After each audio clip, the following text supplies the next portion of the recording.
Mexico, Guatemala ও সালভাদরের পতাকা হাতে বিক্ষোভ করেন মার্কিনিরা। প্রেসিডেন্ট ট্রাম্পের কট্টর অভিবাসী বিরোধী নীতির বিরুদ্ধে লস অ্যাঞ্জেলেসে চলে এই বিক্ষোভ। এতে অংশ নেন সাধারণ মার্কিন নাগরিক সহ অভিবাসীরাও। অভিবাসীদের ধরপাকড় ও নিজ দেশে ফেরত পাঠানোর বিরুদ্ধে দেন নানা স্লোগানও। তাছাড়া নির্বাহী আদেশ জারি করে অভিবাসীদের অধিকার খর্ব করার ক্ষমতা প্রেসিডেন্টের নেই বলেও দাবি বিক্ষোভকারীদের। দেশজুড়ে সামরিক বাহিনীকে হাতিয়ার বানিয়ে শিক্ষা প্রতিষ্ঠান, ধর্মীয় উপাসনালয় ও হাসপাতাল থেকে অবৈধ অভিবাসীদের আটক করা সংবিধান পরিপন্থী বলেও নিন্দা জানান তারা।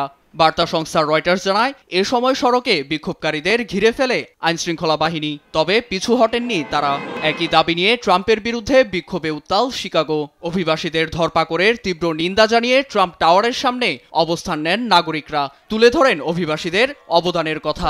মার্কিন মূল গঠনে সবার অবদান রয়েছে। আপনাদের ফসল কে কেটে দিচ্ছে? এই অভিবাসীরা। আপনাদের জন্য জমিতে কাজ করছেও তারা। বিক্ষোভের মধ্যেই শতাধিক ভারতীয় অবৈধ অভিবাসীকে যুক্তরাষ্ট্র থেকে বের করল ট্রাম্প প্রশাসন। মার্কিন সময় রাত ৩টায় C-17 সামরিক বিমানের মাধ্যমে দেশে পাঠানোর খবরটি নিশ্চিত করে এনডিটিভি। এতে মুখবন্ধ মার্কিন প্রেসিডেন্টের পরম মিত্র ভারতীয় প্রধানমন্ত্রী নরেন্দ্র মোদীর। বরং ব্লুমবার্গের প্রতিবেদন বলছে, দেশটিতে থাকা আরও 18,000 অবৈধ ভারতীয়দের কিভাবে দেশে ফেরানো যায় তা নিয়েই দুশ্চিন্তায় নয়াদিল্লি।